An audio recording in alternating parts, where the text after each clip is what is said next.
እዩዬ እኛም እኮ እናውቃለን። አውቆ ነው አብርሃም ሲጀመር ምንም መተት የሚባል ነገር አልተደረገበትም። ምክንያቱም ሁላቸውንም እየፈተናቸው ነው። ትናንትና አይተህ ከሆነ ቪዲዮ ላይ ሁላቸውም አይታችሁ ከሆነ አብርሃም ሳቁ እየመጣ ነበር። ሄርሜላ እንደዛ ስትሆን ቡዜ እንደዛ ዘለል ሲያረጋት ማለት ነው እየሳቀ ነበረ። በውስጡ ሳቁን እየተቆጣጠረ ነበር የምር ማለት ነው። እና ሁላቸውንም እየፈተናቸው ነው።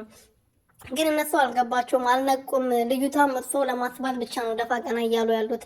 አብርሃም ደግሞ በሩቲ ድርድር አያውቅም። በቃ ሩቲን ብዙ ጊዜ እንትን ብሏል። አሁን ደግሞ ወደ ራሱ ተመልሷል። ሰዓቱ ወጥቶለታል። ስለዚህ ከዚህ በኋላ የበፊቱ አብርሃም ይመጣል። ለሩቲ እንደዛ የሚቆረቆረው ሩቲዬ ስትነካ አትነካ ብሎ የሚቆረቆረው ወንድ ልጅ ይመጣል።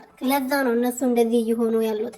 ሰላም ቤተሰብ እንዴት ናችሁ? ደህና ናችሁ ወይ? እኔ በጣም ደህና ነኝ፣ እግዚአብሔር ይመስገን። በያላችሁበት ሰላማችሁ በዛ ተረፍረፍ ይበልልኝ። ለዚህ ቤት ለዚህ ቻናል አዲስ የሆናችሁ ሰብስክራይብ፣ ሼር፣ ላይክ እያደረጋችሁ ቤተሰብ እንድትሆኑ በትህትና እየጠየቅኩኝ እንግዲህ እዩ ከሮቤል ከሩትዬ ወንድም ነኝ ከምለው ጋር የወንድ ሩትዬ ወንድም አይደለም፣ ሲጀመር አሽቃባጭ ነው። ከትናንት ወደ የሩቲ ወንድ ቤተሰቦች ናቸው እንደዚህ ያደረጉት ምናምን እያለ ከወፍራሙ ከሮቶ ወንድሜ ጋር ብሎ መጥቶ እየተሳደባል ነበር። ዛሬ ደግሞ ያሽቃብጣል። አሽቃባጭ ማለት ነው። አሽቃባጭ ሁላ ናችሁ እናንተ ሁላችሁም ከኔም ጭምር ማለት ነው። እና ለሩትዬ ምንም ማንም እንትን የሚልላት የለም። ሁላችንም አሽቃባጭ ነን። የምሬ ነው። እና ትናንትና እንደዛ ስል ቆይቶ ዛሬ ደግሞ በቃ የሩትዬ